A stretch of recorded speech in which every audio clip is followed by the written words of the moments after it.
In order to truly find self-love, we have to be able to go inward and look at the pieces of us that we do not accept and do not love. Because what is self-love? It's love. It's love. And when you shine light on the darkness with love, it dissipates. Those pieces of us that we feel are unworthy, the pieces, if only that was different, then I can be happy and live my life. That is denying yourself who you really are. Self-love is accepting who you are. Because we have these dreams. So if you have a dream that is poking, saying, come, listen to me, it's because it's part of your fulfillment. Our dreams are signatures of our fulfillment. You, every single one of you, has an individual dream that is part of your mission to be here. So when you go inward and you truly align with your dream, the world, our parents, society tells us what is best for us and what is expected, and we just follow through. But your inner guide, your intuition, and that gut feeling that you feel inside is actually the best tool for pulling you forward. It knows what will bring you happiness. It gently nudges you into the possibilities and new opportunities. Learning how to trust yourself starts by listening to this voice and letting it guide you forward. You can trust it. You can do this by nourishing the nudge. We all have inspiration that comes to us, and allowing that inner guidance to be heard is the key. And that's what nourishing the nudge is. I have been doing this work for 13 years. This work is writing books, best-selling books that have been translated into 8 languages, a 9th one coming. I'm working on my 7th book now. They're all in the space of mental health, psychology, and spirituality. And in these books, I also lead programs and retreats, and I am doing what I love. But I haven't always been doing what I love. Over 13 years ago, I was in a completely different career. I was working in advertising. Any advertising corporate people in here are just corporate, right? Advertising is very high demand, dog eat dog world. I was working 16 hours a day. I was working at one of the largest ad agencies in the world. I was living in Chicago. I was flying all around the world working with celebrities. But I was working 16, 17 hours a day, sleeping under my desk, had tons of money, so much money I didn't know what to do with, but I was in more debt up to my eyeballs. And really glamorous life on the outside. Dating a man who wanted to marry me. And the inside, it was a completely different experience. I would cry myself to sleep every night. I actually thought that's what it meant to be human. I thought that's what everyone did, because that's all I knew. I was addicted to drugs, silently suffering from extreme self-hate, couldn't look in a mirror and say anything nice about myself, and had eating disorders.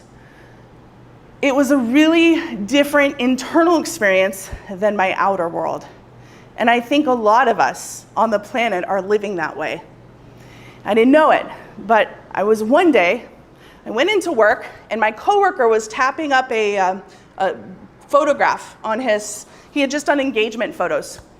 And he said, Shannon, he was like looking out at me on the desk, and he's all proud and happy, and the pictures were all airbrushed and everything. He said, did you ever notice what people put up in their cubicle is a representation of what they care most about in the world?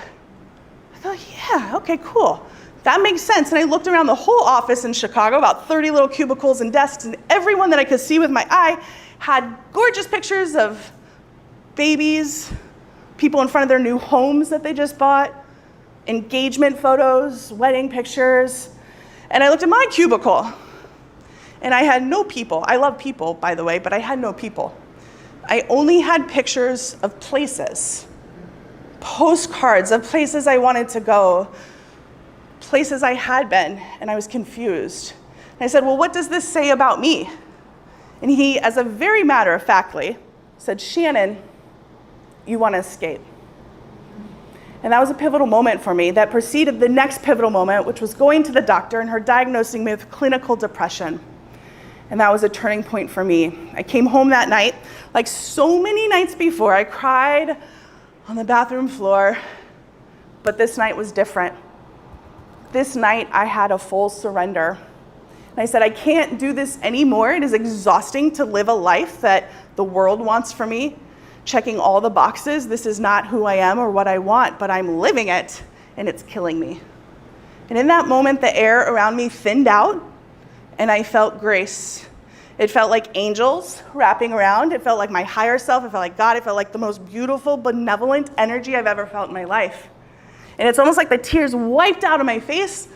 And I heard my inner voice, God, higher power, angels, all of it, say, Shannon, follow your heart. Sounds simple. But every day since then, I've been working on that and following my heart. And that's led me to all of what I do today. And I think we all have touch points in our own life that get us back to us. Now, at that time in my life, my depression was caused because I was not being authentic with myself. I was living out of integrity with who I am. But how are we supposed to? We live in a world that conditions us, pumps us into this process. This week is about you returning to you and getting back to your true self. And it is the most beautiful, glorious adventure of your life. And I'm going to invite you guys to do this too. Put your hand on your heart.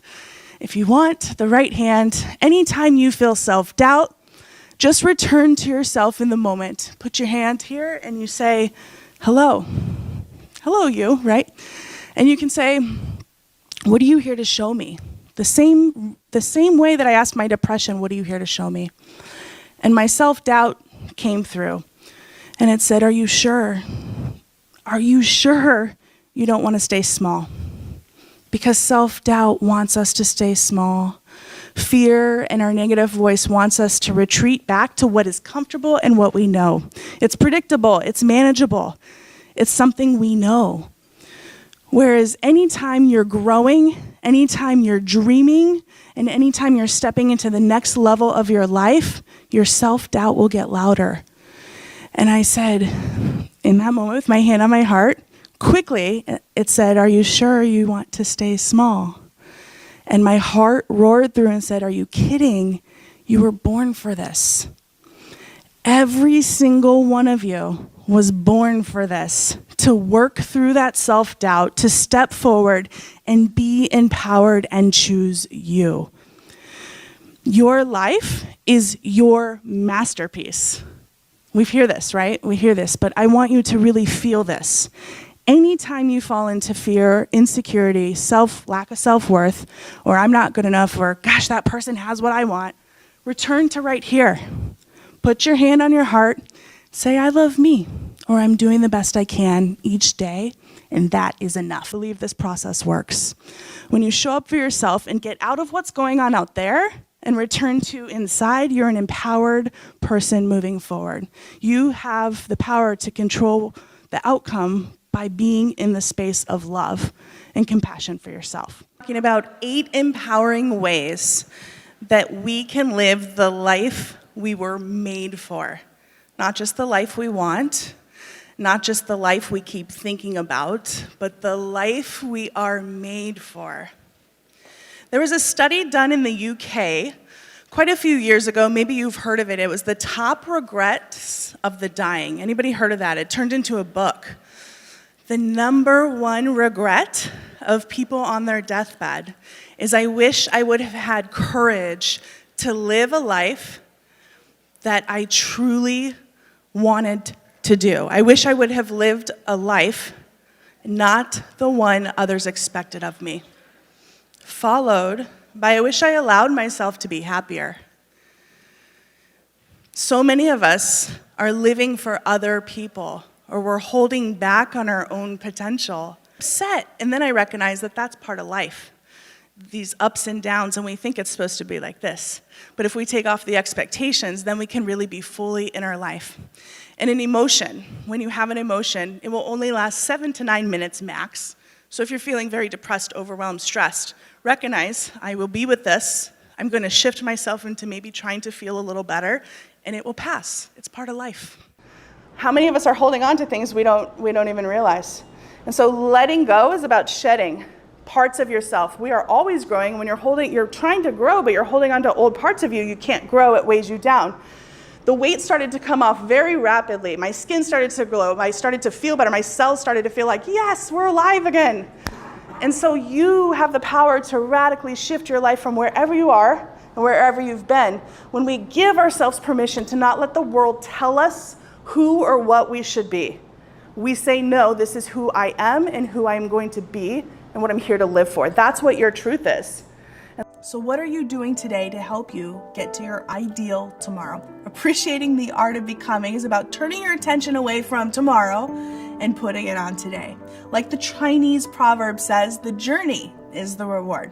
Have fun and appreciate it. It's a journey into the present, which becomes an adventure in curiosity, awareness, and self-respect. If you want to be rewarded in life and really reach your goals, you have to give yourself permission to show up fully and do the best you can. As long as we are doing the best we can, that's enough.